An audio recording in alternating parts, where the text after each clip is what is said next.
శివపురాణాన్ని మనం శివాష్టోత్తర శతనామ స్తోత్రంతో అనుసంధానం చేసుకుంటే ఈ ప్రవచనాలు అయిపోయిన తరువాత కూడా మీరు ఎప్పుడైనా ఇంటి దగ్గర కూర్చుని ఈ నామాలు చదువుకుంటుంటే మనస్సు తొందరగా రమిస్తుంది. ఎందుచేత అంటే శివో మహేశ్వర శంభు పినాకి శశిశేఖర అని చదవడం వేరు.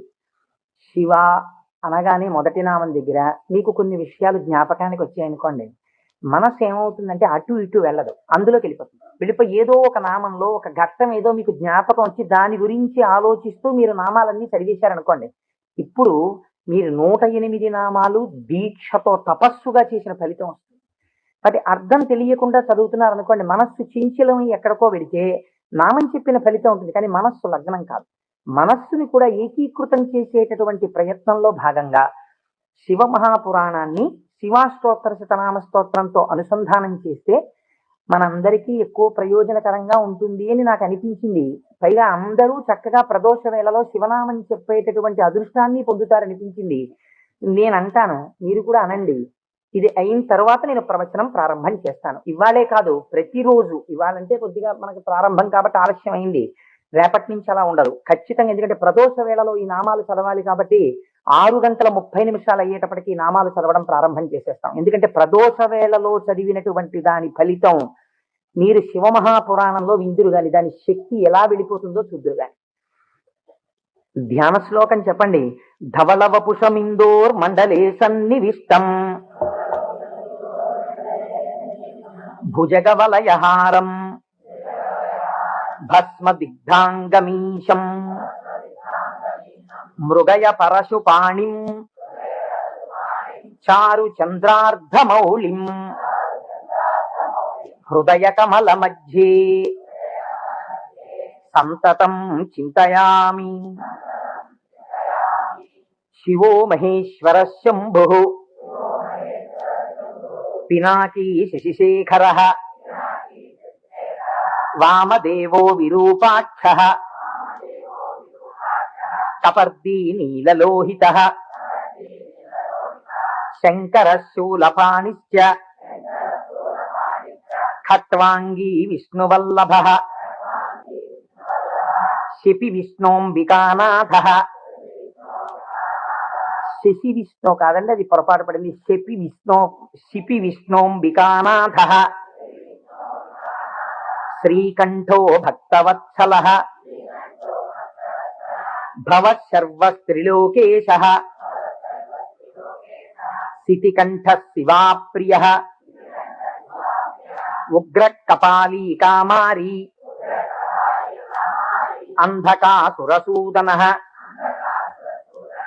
గంగాధరో లలాటాక్ష కాలకాల కృపానిధి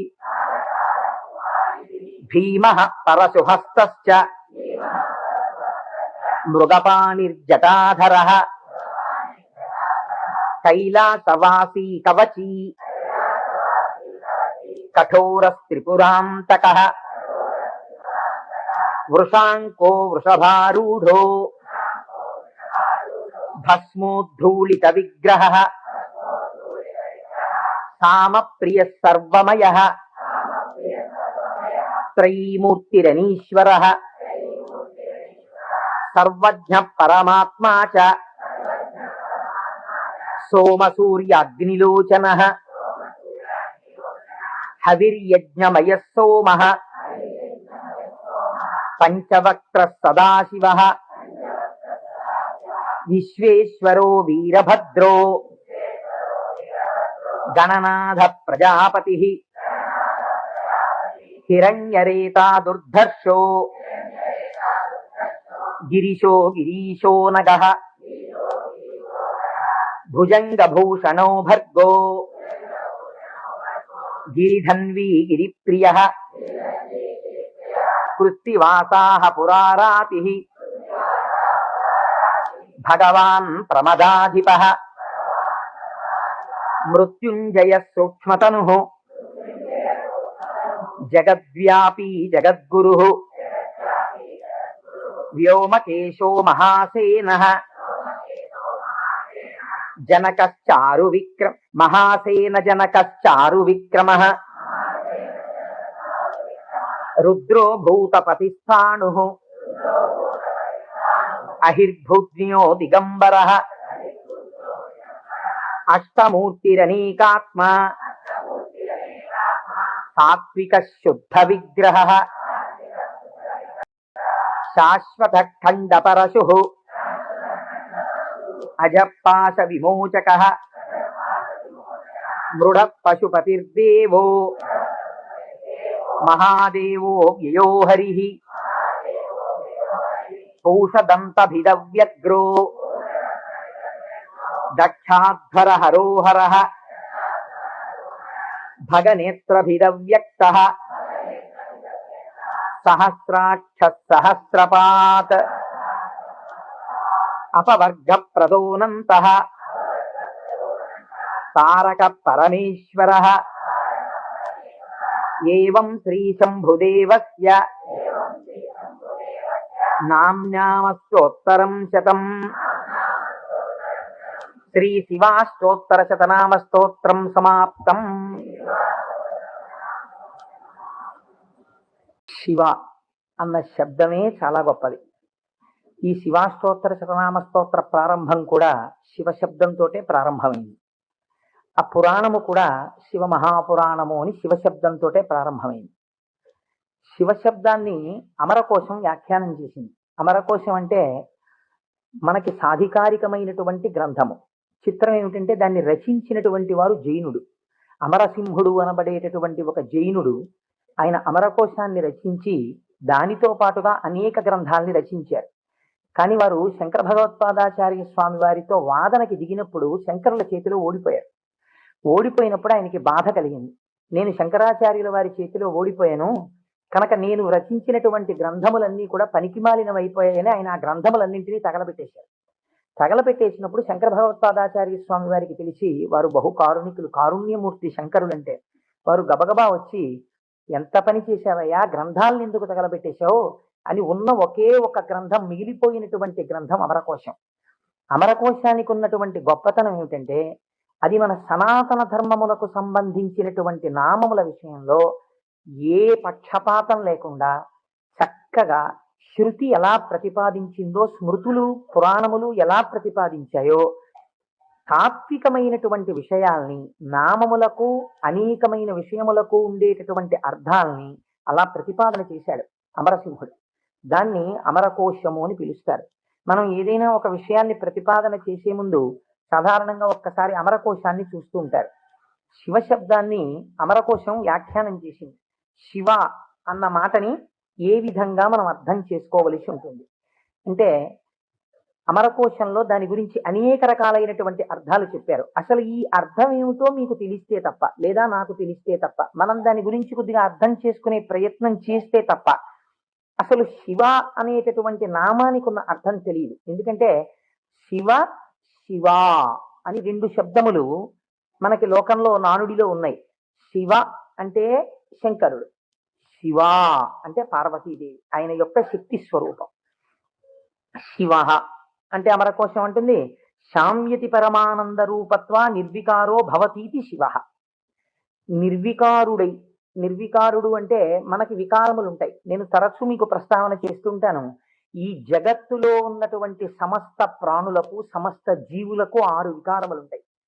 ఇవి షడ్వికారములు అంటారు. కాలములో ఏదైనా వచ్చింది అనుకోండి, దానికి పుట్టినటువంటి తేదీ అని ఒకటి ఉంటుంది. పుట్టిన తేదీ అన్నది పడినది అంటే మీరు ఒకటి గుర్తుపెట్టుకోవాలి, అది షడ్వికారములకు లోనైపోతుంది. ఈ భావన మీ మనస్సులో బాగా రూఢమైందనుకోండి, బాగా పూనుకుందనుకోండి, అసలు సగానికి సగం లోకం పట్ల ఉండేటటువంటి తాదాత్మ్యత తగ్గిపోతుంది. ఇది కేవలం వినడానికి విన్నారనుకోండి, దీని వలన వచ్చేటటువంటి ప్రయోజనం తక్కువగా ఉంటుంది. ఇది బాగా లోపల జీర్ణమైందనుకోండి, మీకు అనేక విషయాలు అర్థం అవుతాయి. మీరు ఒక్కసారి గమనించండి, షడ్వికారములలో ఇక పూర్వం మీరు ఆ వస్తువుని చూడలేదు, కానీ ఆ వస్తువు, ఆ ప్రాణి, ఆ జీవుడు ఒకానొక కాలమునందు ఈ లోకములో పుట్టింది. కాబట్టి ఇప్పుడు దానికి జన్మము అన్న తేదీ ఒకటి వచ్చింది కాలంలో. సరే, కాలం అన్నది యథార్థమా అంటే బీజస్యాంతరివంకురో జగదిదం ప్రాంగ్ నిర్వికల్పం పునః మాయా కల్పిత దేశ కాల కలనా వైచిత్ర చిత్రీకృతం అన్నారు శంకరాచార్యులు వారు. ఆ తత్వ పరిశీలనాన్ని పక్కన పెడితే ఒక జన్మ తేదీ ఉంది. ఈ జన్మ తేదీలో ఒక ప్రాణి కనపడగానే శాస్త్రం అంది 6 విషయాలు గుర్తుపెట్టుకో. ఇత పూర్వము లేనిది పుట్టినది. పుట్టినది మీరేమనాలి? ఎవరో పిల్లాడు పుట్టాడు, వాడు ఏడుస్తున్నాడు. ఆ పిల్లాడు ఉన్నాడండి. పుట్టిన పిల్లాడు ఏడవలేదు. అయ్యో ఏమిటి పిల్లాడు ఏడవట్లేదు అని కదిపి చూశారు. కదిపి చూస్తే డాక్టర్ గారు వచ్చారు, స్టెప్ పెట్టారు, ఊపిరి తీయట్లేదు, నల్లగా అయిపోయి ఉన్నాడు. అయ్యో అమ్మా నీకు మృత శిశువు జన్మించాడు అన్నారు. కాబట్టి పుట్టినది. అసలు రెండో వికారం ఉంటుంది, ఉన్నది భవతి అనగా ఈ లోకములోకి వచ్చినప్పుడు అది ఉన్నది. అసలు ఉన్నది అని మీరు అనాలంటే అక్కడే శివ శబ్దం ప్రారంభం, మంగళత్వం. ఉన్నది. ఉన్నది అలాగే ఉండాలా? అలా ఉండదు, పెరగాలి. పెరిగినది. పెరిగినది పెరుగుతూ వెళ్ళిపోతుందా? నేనున్నాను, ఎవరి మీదో ఎందుకు పెట్టి చెప్పాలి?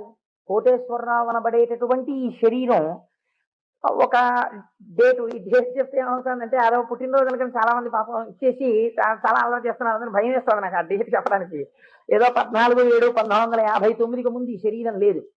14/7/1959లో ఈ శరీరం వచ్చింది. కాబట్టి ఈ శరీరం వచ్చినది ఉన్నది, ఏడిచింది అమ్మ కడుపులోంచి వచ్చి. అలాగే ఉందా? మా అమ్మ కడుపులోంచి వచ్చినప్పుడు ఎలా ఉన్నానో అలా ఉన్నానా? పెరిగినది. అబ్బో ఎంత ధ్వజస్తంభం అంత పెరిగిపోయింది ఈ శరీరం. పెరిగినది. ఇది ఇలా పెరుగుతూ ఉంటుందా? ఉండదు. తరిగినది. మీరు నన్ను ఒక 20 సంవత్సరాల తర్వాత చూశారనుకోండి, ఇది తరిగిపోతుంది. ఈ శరీరం వడిలిపోయి క్షీణించిపోవడం ప్రారంభమైపోతుంది. తరిగినది. తర్వాత ఈయన అనవలసి వస్తుంది, మార్పు చెందినది. బాగా క్షీణించిపోయి ఇప్పుడున్నంత శరీరం ఉండదు. అయ్య బాబోయ్ అప్పుడు ఎంత ఉండేవారండి మనిషి, ఈయన అటుకంత అయిపోయారండి అంటాం. కాబట్టి మార్పు చెందినది, తరిగినది. ఇంకా కొంతకాలం అయిపోయిన తర్వాత నశించిపోయినది. ఏది? శరీరం అంత్యేష్టి సంస్కారం చేయబడిపోతుంది. కాబట్టి ఈ 6 వికారములు సమస్త ప్రాణులకు ఉండి తీరుతాయి. జన్మ తేదీ ఉన్నది, చిట్ట చివరి వికారములకు కూడా సమయం ఉన్నది. ఈ మధ్యలో ఈ 6 వికారములు నడుస్తుంటాయి. ఈ 6 వికారములన్నది లేనిది ఎవరైనా ఉన్నదా? ఉన్నది. అలా ఉన్నదేదో అదే శివ. అది కాలములో పుట్టలేదు, కాలములో పెరగలేదు, కాలములో ఉండలేదు, కాలములో తరగదు, కాలములో నశించదు. ఎవరి నుండి వచ్చినదో, ఎవరి ఎందు పెరిగినదో, ఎవరి ఎందు లయించిపోతున్నదో వాడు మాత్రం అలా ఉండిపోతున్నాడు. మేకలు వేయింజన్నను భాసురముగనొక్క కోతి పర్ణం బెక్కున్, ఆ కోతులు వేయింజన్నను కోకోయని కొంకి నక్క కోయని కూర్చొని అంటారు జానపదులు. అందరూ వస్తారు, వెళ్ళిపోతాయి లోకాలన్నీ. చిట్ట చివరికి వెళ్ళిపోయిన లోకాలన్నీ ఎవరిలోకి వెళ్ళిపోయాయి? వాడు లయించిపోతాడా? వాడు లయించిపోడు. వాడిలోకి అన్ని వెళ్ళిపోయి వాడు ఉండిపోతున్నాడు. అలా ఉండిపోయిన వాడెవడు? వాడు పరబ్రహ్మము. వాడికి శాశ్వతుడు, వాడికి కదలిక లేదు. వాడు ముందున్నాడు, చివరా ఉన్నాడు. అలా ఉన్నవాడెవడో వాడు నిర్వికారుడు. వాడికి వికారములు లేవు. వాడికి వికారం లేదు కాబట్టి వాడు ఎలా ఉంటాడు? వాడి జుట్టు తెల్లబడదు కదండి, వాడికి ముసలితనం లేదు, కాలము లొంగదీయలేడు. కాబట్టి ఇప్పుడు వాడు నిత్య యవ్వనుడు. అందుకే శివుడి గురించి చెప్పినా, అమ్మవారి గురించి చెప్పినా మనం ఏం చెప్తామంటే నమశివాభ్యాం నవయవ్వనాభ్యాం అంటాం. ఈ శ్లోకం మా ముత్తాత గారు చెప్పారు, అప్పుడు నవయవ్వనులే వాళ్ళు. మా తాతగారు చెప్పారు, అప్పుడు నవయవ్వనులే వాళ్ళు. మా ముత్తాత గారు వెళ్ళిపోయారు, మా తాతగారు వెళ్ళిపోయారు, మా తండ్రి గారు చేశారు కొంతకాలం ఆ శ్లోకాలు, మా తండ్రి గారు వెళ్ళిపోయారు. ఇప్పుడు నేను చేస్తున్నాను. నేను చెప్పిన నమశివాభ్యాం నవయవ్వనాభ్యాం పరస్పరాశ్లిష్టవపుద్ధరాభ్యాం. అదేమిటంటే మా ముత్తాతగారు, తాతగారు, తండ్రి గారు, నేను 4 తరాలు మారిపోయా, ఇంకా నవయవ్వనాభ్యామేనా? ఆ శ్లోకం మార్చద్దా? వృద్ధాప్యం రాదా? రాదు. ఎందుకు రాదు? మీరు కాలమునకు వశులై కాలమునందు మార్పు మీకు వస్తుంది. కాల స్వరూపములో మీ యందు మార్పులు తెచ్చేవాడెవడున్నాడో వాడు మార్పునకు అతీతుడుగా సాక్షిగా ఉన్నాడు. కదిలే వస్తువుకి కదలని వస్తువు ఆధారమై ఉంటుంది. మీరు బాగా జ్ఞాపకం పెట్టుకోండి. కదిలే వస్తువుకి గడియారానికి ఉన్నటువంటి పెంజూలం ఊగాలనుకోండి, పెంజూలంని పట్టుకున్నటువంటి స్ప్రింగ్ ఊగకూడదు. స్ప్రింగ్ కూడా ఊగడం మొదలెట్టింది అనుకోండి, ఇంకేంటి? అలా ఊగదు. స్ప్రింగ్ నిలకడగా ఉంటుంది, పెంజూలం ఊగుతూ ఉంటుంది. ఒక కదిలే వస్తువుకి, ఒక కదలని వస్తువు ఎప్పుడూ కూడా ఆధారమై ఉంటుంది. వికారములు కలిగిన జగత్తుకు ఏది వికారములకు అతీతమై ఉన్నదో అది ఆధారమై ఉన్నది. దాని అందే ఈ సమస్త జగత్తు పుట్టి పెరిగి లయించుచున్నది. అటువంటిదేదో అది వికారాతీత స్థితి కలిగినటువంటి పరబ్రహ్మము. దానిని నువ్వు ఒక నామవాచకంతో పిలవాలనుకుంటే శివ అని పిలువవచ్చు. కాబట్టి ఇప్పుడు శివ శబ్దం ఎవరిని చెప్తోంది? పరబ్రహ్మాన్ని చెప్తోంది. ఇప్పుడు ఆయన ఎలా ఉంటారు? నిర్వికారమై నిరంజనమై. ఇదే కదండి శివకవచం మాట్లాడుతుంది పూర్వభాగంలో. ఆయన యొక్క స్థితిని ఆయన ఎలా నిర్వికారుడై ఉంటాడో చెప్తుంది. ఇటువంటి పరమాత్మ స్వరూపం మీ కన్నులకు కనపడుతుందా? వికారము పొందుతున్న జగత్తు మీకు కనపడుతుంది, కానీ వికారములు పొందుతున్నటువంటి జగత్తుకి తను ఆధారముగా ఉన్నవాడు మీకు కనపడతాడా? కనపడడు. ఈయనకి ఒక రూపం తీసుకొచ్చి చూస్తే ఎలా ఉంటాడు అంటే, అమరకోశంలో ఎంత అందంగా మాట్లాడాడో చూడండి అమరసింహుడు. పరమానంద రూపత్వ, ఆయన పరమానందమును పొందుతూ ఉంటాడు. ఎందుకని? మన అందరికీ సుఖ దుఃఖాలని ద్వంద్వాలుంటాయి, ఎప్పుడూ ఆనందంతో ఉండం. ఆయనకి వికారాలు ఏమీ లేవు, అందుకని ఆయన ఎప్పుడూ పరమానందంతో ఉంటాడు. ఎక్కడుంది పరమానందం? బయట ఉన్న వస్తువుల వల్ల ఆనందం కాదు, లోపలే ఉంది ఆనందం. ఆ ఆనందంతో తన్మయాన్ని పొందుతూ ఉంటాడు. అది నోటితో చెప్పడం కుదరదు. ఇప్పుడు ఎలా చెప్పాలి అంటే, పద్మాసనం వేసుకుని చేతులు రెండు ఇలా పెట్టుకుని కన్నులు ఇలా అరమోట్పు కన్నులతో ఉండి తనలో తాను రమిస్తూ కనపడుతుంటాడు. శంకరుడి యొక్క ఫోటో మీరు చూశారనుకోండి, చూస్తే ఆయన అరమోట్పు కన్నులతో కూర్చుని సంతోషంతో ఆనందంతో ఉన్నట్టుంటాడు. ఇందులో ఇంకా లోకరక్షణ హేతువుగా అభయముద్ర పట్టినట్టుగా ఉంది. ఆయన అరమోట్పు కన్నులతో ఆనందంతో రమించిపోతున్నట్టుగా ఉంటుంది శివస్వరూపం. అంటే ఘనీభవించినటువంటి ఆనంద స్వరూపమే పరమాత్మ యొక్క స్వరూపం. పరమాత్మ నిత్యానందము ఏది ఉన్నదో దాన్ని రాశీభూతం చేస్తే అదే శివ. కాబట్టి ఇప్పుడు పరమాత్మ యొక్క స్వరూపమేమి? ఆనంద ఘనమే పరమాత్మ. కాబట్టి ఇప్పుడు ఆయన అన్ని వికారములకు అతీతుడై తనలో తాను రమించిపోతూ ఆనందపడిపోతూ ఉండేవాడెవరో. కదలిక ఉండదు ఇంకా మనస్సులో, అన్ని అరికట్టి లోపల ఉన్నటువంటి ఆనందంతో తాను కలిసిపోయి తానే చిదానంద రూపుడై ఉంటాడు. దీనికి మీకు పోలిక చెప్పాలంటే ఒక్కటి కుదురుతుంది. మనం కదులుతున్నటువంటి తరంగములు కలిగిన సరోవరాలం. మీరు చూడండి, అందుకే నిద్ర లేవగానే ఏది ప్రారంభం అవుతుంది పనిచేయ మీకు? ప్రారంభంలో నిద్ర లేచారు అనగానే, నిద్ర లేవడం అంటే ఏమిటో తెలుసా అండి? శరీరం లేవడం కాదు. ముందు ఏది లేస్తుందో తెలుసా? పరమాత్మతో రమిస్తున్నటువంటి మనస్సు విడివడుతుంది. విడివడి అది సంకల్ప వికల్ప సంఘాతం. అది వెంటనే ఒక ఆలోచన మొదలెడుతుంది. మొదట ఆలోచన ఏంటి? తెల్లవారిపోయింది. ఈ తెల్లవారిపోయిందన్న మొట్టమొదటి ఆలోచన అది చెయ్యగానే నిర్మలంగా ఉన్నటువంటి నీళ్ళ దగ్గరికి వెళ్ళి మీరు ఒక చిన్న రాయి తీసుకుని ఇలా వేశారనుకోండి, అదేం చేస్తుందంటే ఇలా ఒక తరంగం కదులుతుంది. కదిలి అలా వెడుతుంది. ఇది ఒక్కటే వెళ్ళదు, ఇది వెడుతూ ఇంకో తరంగాన్ని తయారు చేస్తుంది, ఇంకో తరంగాన్ని తయారు చేస్తుంది. అలా కదులుతూ తరంగాలుగా ఒక కదలిక రాగానే ఇంకో కదలిక వస్తుంది. తెల్లవారిపోయింది, ఇవాళే నువ్వు శివమహాపురాణం మొదలెట్టాలి. ఇవాళే నువ్వు ఫలానా వాళ్ళ ఇంటికి వెళ్ళి ఒక్కసారి ఆశీర్వచనం చెయ్యాలి. చూసావా తెల్లవారిపోతోంది, గబగబా సంధ్యావందనం చెయ్యాలి. ఒకదాని వెనక ఒకటి సంకల్పాలు వచ్చేస్తాయి. ఇవి సుఖములకు దుఃఖములకు కూడా హేతువులు అవుతుంటాయి.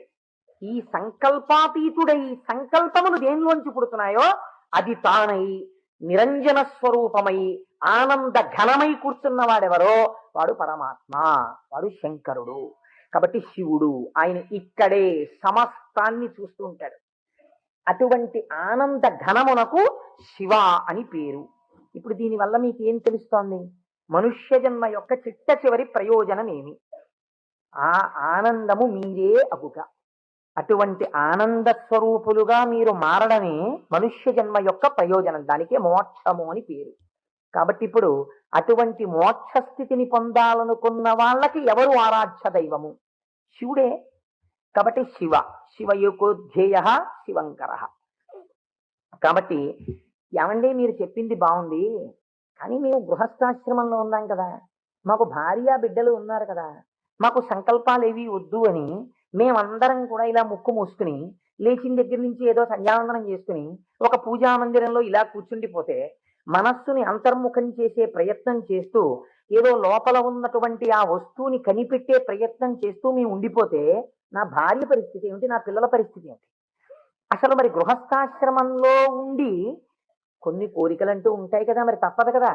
అప్పుడు ఈ స్వరూపాన్ని పట్టుకుంటే ఉపయోగమే ఉండదు. ఆయన ఇంకేమి అలా కోరికలు తీర్చడం అలా ఏమి ఉండవా? కేవలం ఆనందం మోక్షం ఇంతేనా పరిస్థితి? కాదు కాదు. అమరకోశం అంది వెంటనే మళ్ళీ, చేరతే సజ్జన మనాం స్వస్మిన్నితివా, ఈయన యందు సజ్జనుల యొక్క మనస్సు రమించుచుండును. ఈ మాటని మీరు చాలా గట్టిగా పట్టుకోవాల్సి ఉంటుంది. మీకు చూడండి, నేను ఇంతకన్నా మీకు ఉదాహరణ చెప్పడానికి సాధ్యం కాదు. ఇంకా వంటింట్లో ఒక పంపు ఉంటుంది, బాత్రూంలో ఓ పంపు ఉంటుంది, వరండాలో ఒక పంపు ఉంటుంది వాష్ బేసిన్ దగ్గర. మీకు ఇంకా అవసరం అనుకున్నారనుకోండి, ఏదో మీరు భోజనాలు చేసే గదిలో చేతులు కడుక్కోవడానికి ఒక పంపు ఉంటుంది. ఇన్ని పంపుల్లోనూ మీకు ఏకకాలమునందు ఎక్కడ విప్పినా నీళ్లు రావాలనుకోండి, ఏది నింపాలి? ఏ పంపు కొట్టంలో నీళ్లు పోస్తారా?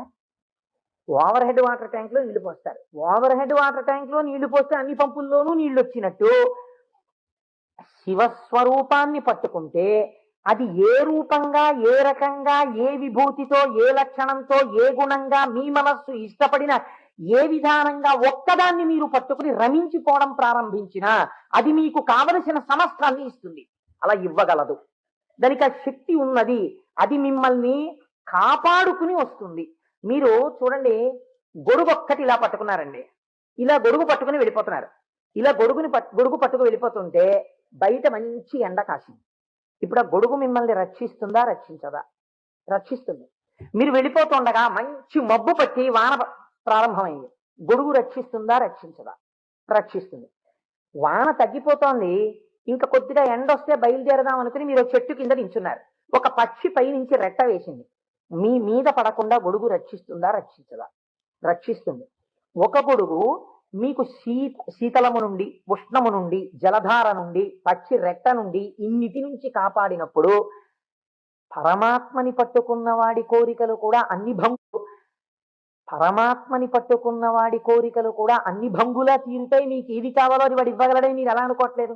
అచేతనమైన ఒక గొడుగు మీకు ఇన్నింటిని ఇవ్వగలిగినప్పుడు మీరు పట్టుకున్న పరమాత్మ మీకు ఏది అవసరమో అది మీకు ఇవ్వడని మీరు ఎలా అనుకుంటున్నారు? మీకు ఏది కావాలో మీరు అడగక్కర్లేకుండా మీకు తీరుస్తాడు. అది గొప్ప. మీరు శాస్త్రంలో ఒక మర్యాద తెలుసుకోవాలి. మీరు అడిగితే ఇచ్చిన వాడు గొప్పవాడు కాదండి. మీరు వెళ్ళి అడిగారనుకోండి, వెంటనే మీరు జీవితంలో చాలా దిగజారిపోయిన వ్యక్తులైపోతుంది. ఒకరి దగ్గరికి వెళ్ళి, అయ్యా నాకు ఇది లేదండి, నన్ను మీరు కొంచెం అనుగ్రహించి నాకు ఇది కలిగేటట్టుగా మీరు చెయ్యండి అని అడిగారు అనుకోండి, వాచికంగా నోరు విప్పి ఒకరి దగ్గరికి వెళ్ళి నాకు ఇది ఇప్పించండి అని అడిగినప్పుడు ఆత్మహత్యా సదృశమే. వాడు చచ్చిపోయినంత బిడియపడిపోతాడు. ఎవరు శీలమున్నవాడు బెంగ పెట్టుకుంటాడు. నోరు విప్పి అడగడమా, వెళ్ళి నాకు ఇది ఇవ్వండి అని ఎలా అడగను అంటాడు.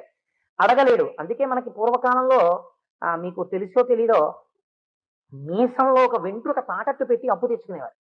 మీసంలో వెంట్రుక తాకట్టు పెడితే అప్పు ఇవ్వడం ఏంటండి? అంటే వాళ్ళ రోషానికి చిహ్నం అది.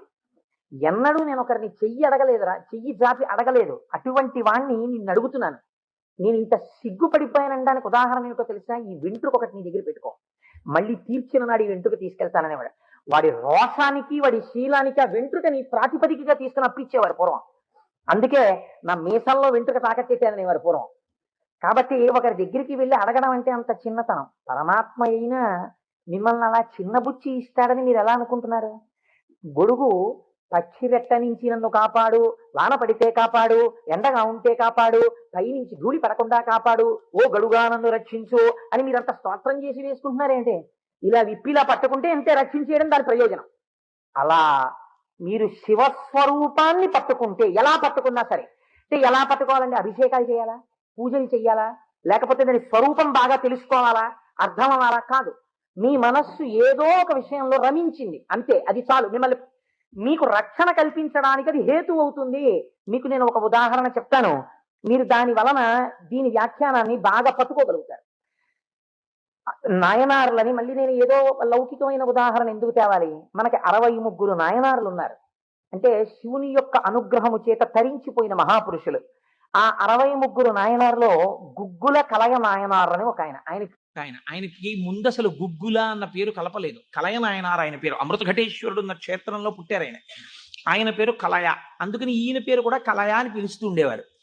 ఈ కలయ నాయనారికి ఒక లక్షణం ఉండేది. ఆయన చేసే పూజ ఏమిటో తెలుసా అండి? ఆయన ఎప్పుడు భగవంతుడి దగ్గర కూర్చొని అనుకునేవాడు, సుగంధిం పుష్టివర్ధనం అంటారు కదా, త్రయంబకం అని పిలుస్తారు కదా, 3 కన్నులు ఉంటాయి కదా, ఆయన వస్తుంటే సువాసనలు వస్తాయి కదా. ఆనాడు మార్కండేయుడు శివలింగాన్ని గట్టిగా కౌగిలించుకుని చంద్రశేఖర చంద్రశేఖర చంద్రశేఖర పాహిమాం అని అంటుండగా యమధర్మరాజుని శిక్షించి మార్కండేయుడిని రక్షించడానికి శివలింగంలోంచి ఆవిర్భవించాడు కదా. ఆవిర్భవించినప్పుడు శివుడి కన్నా ముందు శివుని యొక్క సువాసనలు మార్కండేయుడు పీల్చి ఉంటాడు కదా. శివుడు వచ్చేసాడని పొంగిపోయి ఉంటాడు కదా. ఎంతకీ రానిటువంటి రైలు వచ్చేస్తోందని అనౌన్స్ చేసినప్పుడు ఎంత ఆనందం పొందేస్తామో, ముందు అనౌన్స్మెంటు, తర్వాత రైలు ఇంజను కనపడగానే పొంగిపోయినట్టు సుగంధిం, ఆ సువాసనలు వస్తుంటే ఎంత పొంగిపోయి ఉంటాడు కదా మార్కండేయుడు. నా పూనిక ఫలించింది, వచ్చేసాడు పరమాత్మ, అదిగో శంకరుడు, అదిగో సుగంధిం, సువాసనలు వచ్చాయి అని ఆ చంద్రశేఖర చంద్రశేఖర అన్నది ఒక్కసారి ఆపేసి ఏడి శివుడిని ఆ సువాసనల వంకి ఇలా చూస్తూ నిలబడిపోయి ఉంటాడు కదా.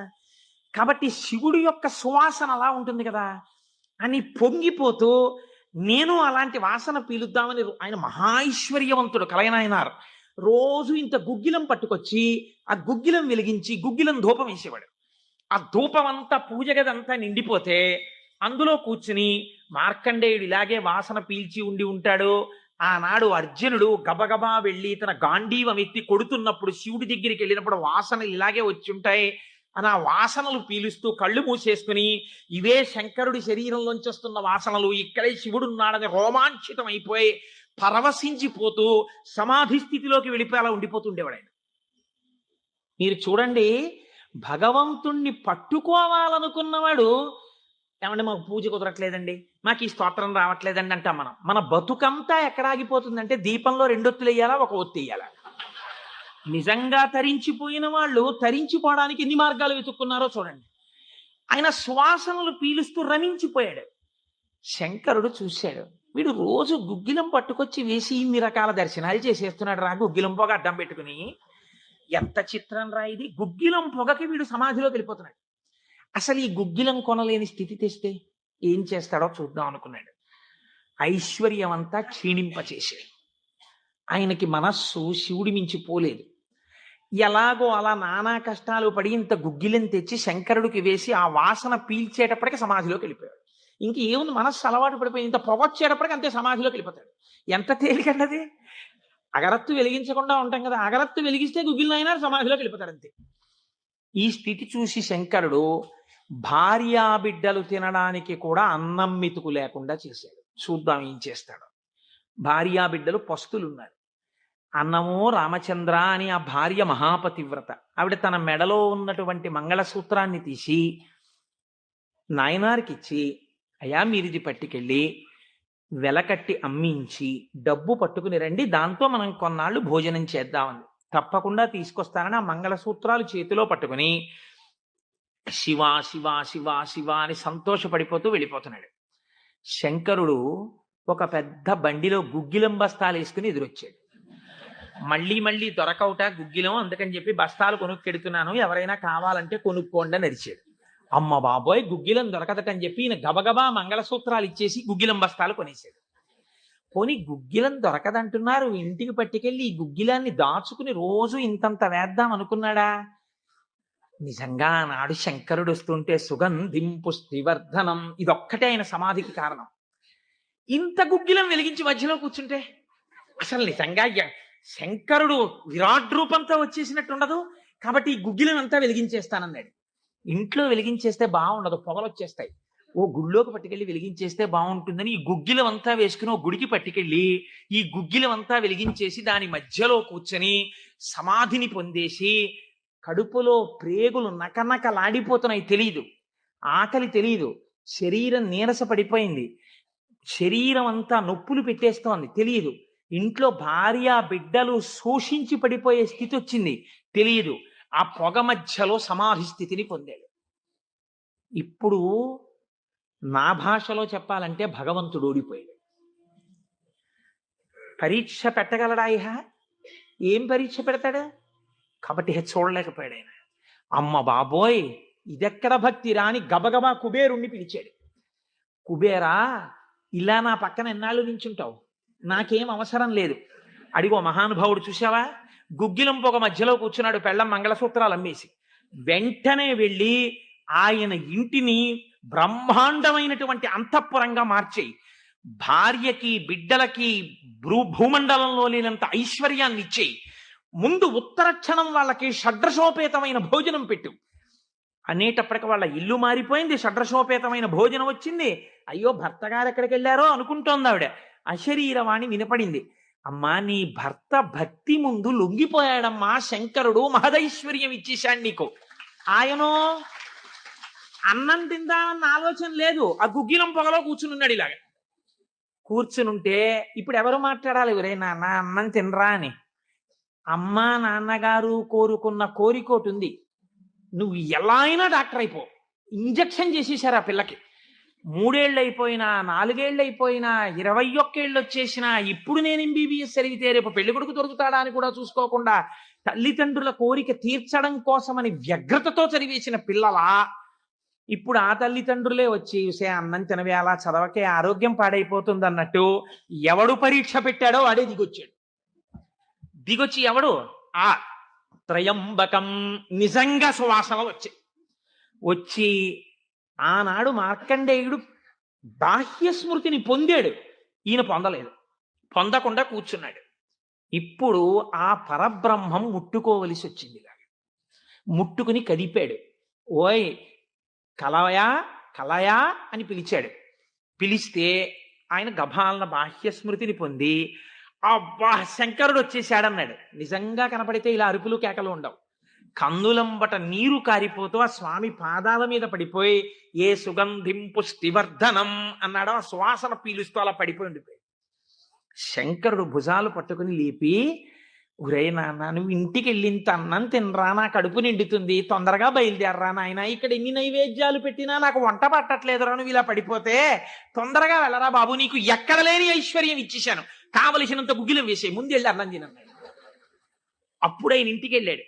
ఇంటికెళ్ళి షడ్రసోపేతమైనటువంటి భోజనాన్ని నాయనార్ స్వీకరించాడు. దీన్ని గుగ్గిల నాయనార్ అంటారు పెరియ పురాణంలో. ఎందుకంటే శివపురాణం చెప్పుకుంటూ నాయనార్ల చరిత్రని అనుసంధానం చేసి ఉత్తరాయణ పుణ్యకాలంలో నాయనార్ల గురించి వింటే పార్వతీ సహితుడైనటువంటి ఆ పరమశివుడు పొంగిపోయి పరవశించిపోతాడు. అందుకే లౌకికమైన ఉదాహరణలు మానేసి అవసరమైన చోట నాయనార్ల చరిత్రలే కలిపేద్దాం.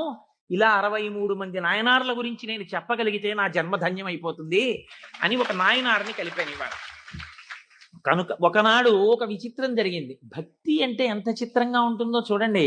ఈ గుగ్గిల నాయనార్ జీవితంలోనే ఆ పక్కనే ఉన్నటువంటి రాజ్యంలో ఒక శివలింగం ఒకటి ఉంది. ఆ శివలింగం మొన్నను మేము కంచి వెళ్ళాం. ఆ కంచి వెళ్ళినప్పుడు శివలింగం ఇలా ఉంటుంది, గొట్టంలాగా కింద వెడల్పుగా ఉంటుంది, పైకి వెళ్ళే కొద్దీ సన్నగా ఉంటుంది.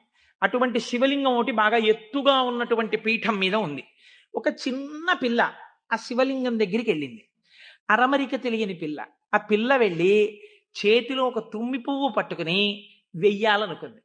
ఆ పీఠం పట్టుకుంది, ఎగిరింది, ఎక్కింది, అందలేదు. ఆ పిల్ల ఏడుపు మొదలెట్టి శివా శివా నువ్వు నాకు అందట్లేదు, పువ్వు ఎలా వేయనంది. శంకరుడు ఆ భక్తికి పరవశించిపోయాడు. ఇది భగవంతుడు దేనికి కట్టుబడతాడు, ఆ భక్తికి కట్టుబడతాడు. వెంటనే ఇలా ఉన్న శివలింగం ఇలా వంగిపోతే ఆ పిల్లకేం తెలుసు, శివలింగం వంగిపోయింది నా కోసం, అది చిన్నపిల్ల. పొంగిపోయి తప్పట్లు కొట్టేసి కాసేపు ఆడేసి 2 పువ్వులు వేసేసి వెళ్ళిపోయింది ఆ పిల్ల. మరునాడు యథాలాపంగా అనేక శివలింగాలు ఉంటుంటాయి కదా గుళ్ళో. ఈ శివలింగం వంగడంలో లోపల ఉన్న శివలింగం కూడా వంగిపోయింది. అర్చక స్వామి చూసి భయపడిపోయాడు. ఇదేంటి శివలింగం ఇలా వంగిపోయిందని మహారాజుకు తెలిసింది.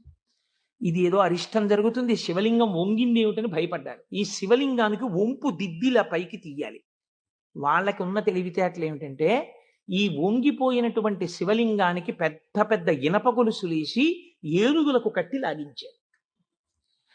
ఇన్ని ఏనుగులు, ఇనపగులు, ఇవన్నీ నేను పుక్కిట పురాణాలు నా సొంతంగా చెప్తున్నాను అనుకుంటున్నారా? ఈ దేవాలయాలు ఉన్నాయి ఇప్పటికీ. నా జీవితంలో ఈశ్వరుడు అనుగ్రహిస్తే ఎప్పటికైనా ఈ 63 నాయనార్ల శివాలయాలు దర్శనం చేయాలని నా కోరిక.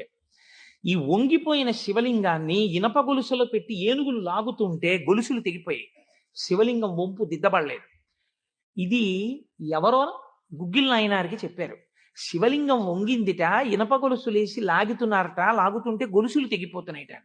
ఆయన ఎంత బాధపడిపోయి కింద పడి ఏడిచి దొల్లేశాడు. శంకరా, మీ కంఠానికి ఇనప గొలుసులేసి ఏనుగులతో లాగారా, ఎంత ఒరిసిపోయిందో ఆ కంఠం అని.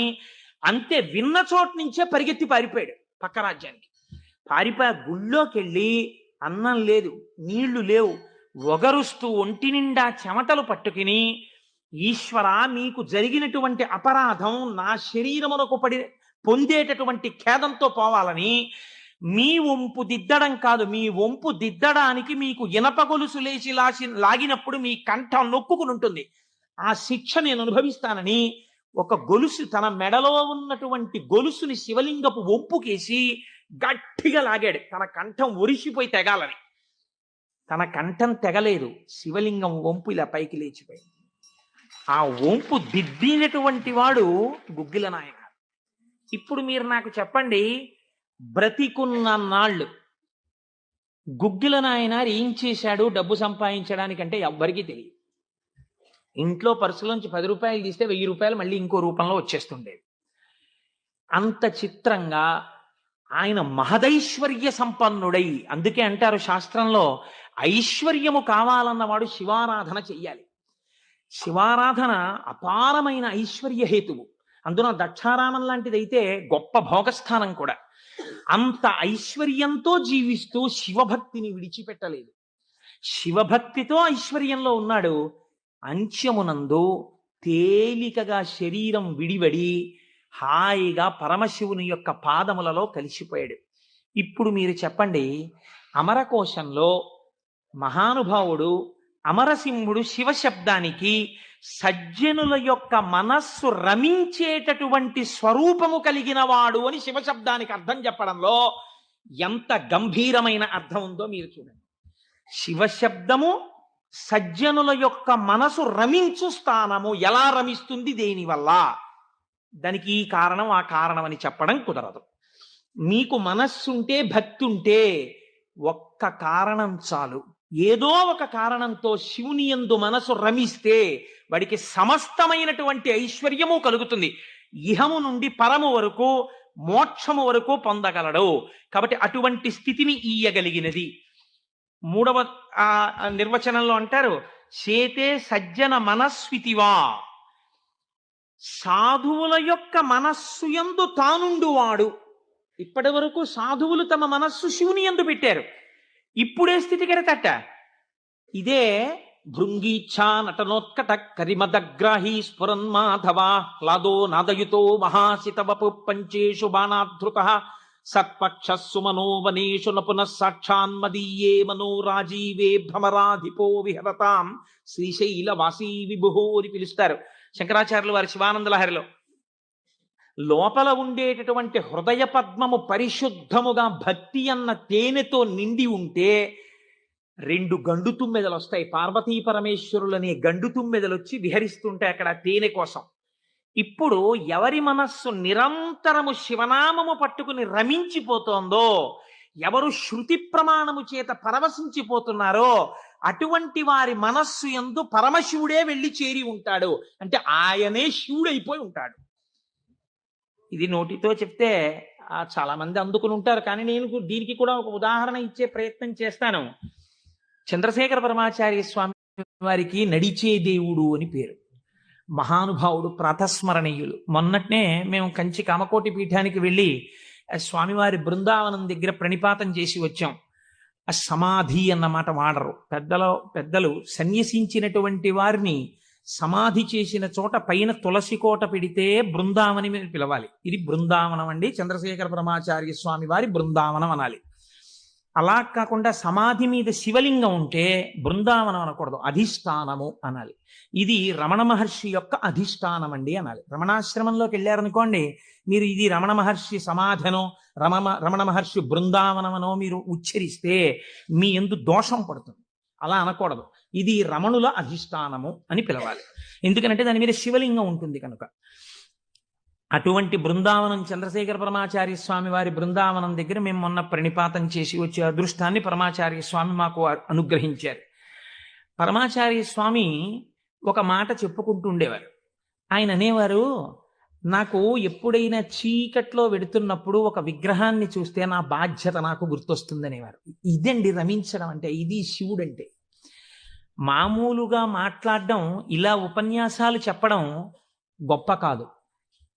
రమించిన హృదయంలోంచి అటువంటి మాట రావడం ఆ వ్యక్తి యొక్క స్థితిని చూపిస్తుంది.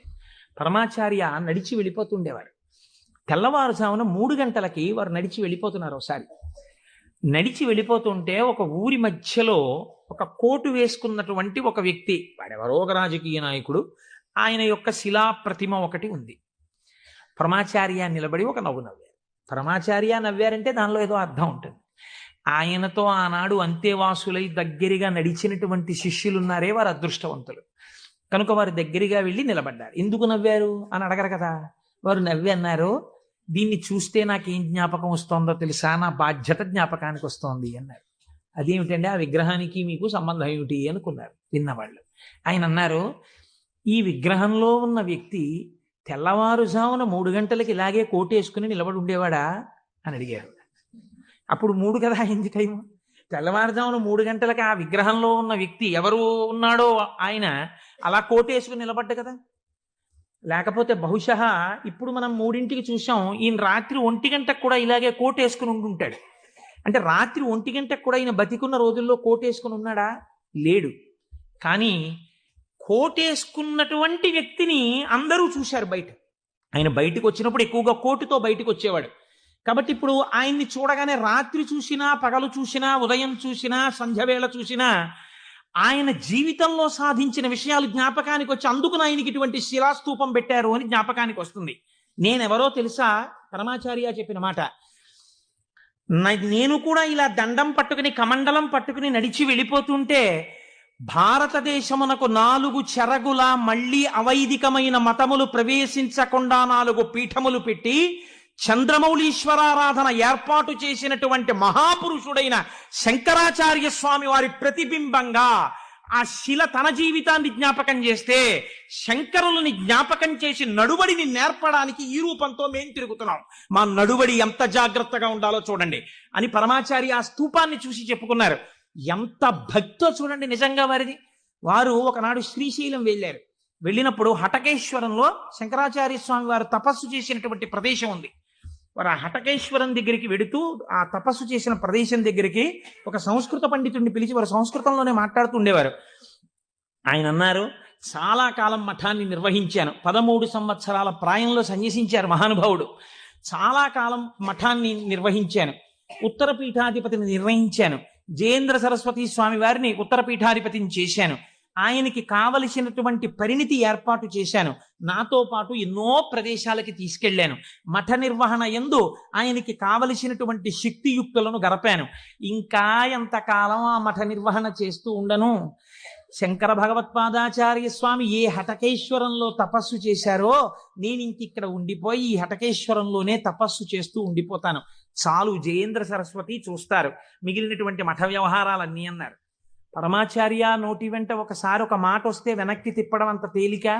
ఆనాడు వారు హటకేశ్వరంలో ఉండిపోకుండా ఎంత మందో వెళ్ళి బతిమాలితే వారు మన ఆంధ్రదేశానికి వచ్చి పర్యటన చేశారు. ఆ సమయంలో చూడండి, ఎంత మఠాధిపత్యం ఉన్నా, శంకరాచార్య స్వామి వారి పరంపరాగతమైనటువంటి పీఠానికి ఆధిపత్యంలో ఉన్నా, ఇలా అడుగేస్తే జగద్గురు చంద్రశేఖర పరమాచార్య స్వామి వస్తున్నారని రోడ్లకి ఇరుపక్కల కొన్ని వేల మంది నిలబడి నమస్కారాలు చేసి నీరాజనాలు ఇచ్చినా వారికి దానికన్నా హటకేశ్వరంలో కూర్చుని శ్రీశైల మల్లికార్జునుడి గురించి తపస్సు చేసుకోవడం, జపం చేసుకోవడం ఇష్టంగా అనిపించింది.